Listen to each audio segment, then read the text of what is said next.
কেউ বাগি না তুমি এত না রুটিটা একজনে খাইবা পাইকারা দেই এক রুটি 60 জনে খাই বাঙালিরা এক রুটি 60 জনে খাই এত বড় তমিজ তুমি এটা কি কইটা টেনশন করে মামু এটাও খামু তারপর আপনার 10 দিমু টেনশন করে তুমি কি ডাহাইত নাকি বাগি না বত্তাটা সেই হিসে জানেনি বত্তাটা এটা কি লেবন দিয়া কি জানি লেবন দিয়া মিক্স মিক্স পুদিনা পাতা কিন্তু বত্তাটা সেই হিসে সবার তো বত্তাটা সেই হিসে ভর্তাটা মজা লাগে সেই যাক ভর্তা দিয়া এটা হচ্ছে জবনা আর কি জবনা পুদিনা পাতা এরপরে টমেটো মরিচ পুদিনা পাতা পুদিনা লবণ ধনিয়া পাতা বেগদনিস সব মিলাই আর কি সেই স্বাদ দেখো তো একটু খাইয়া কেমন হয়েছে উম, মজা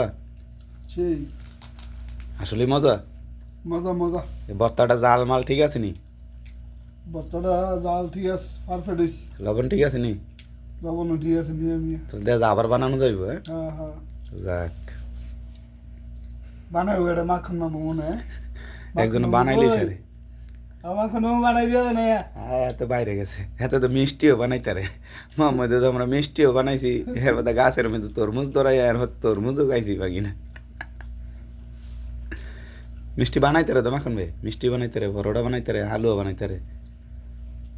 হাতে বিরিয়ানিটা সেই স্বাদ আহা মাখন ভাইয়ের যে মিস করতেছি মাখন ভাই আজকে নাই খুব কষ্টে আছি ভর্তা দিয়ে খাইতেছি আমরা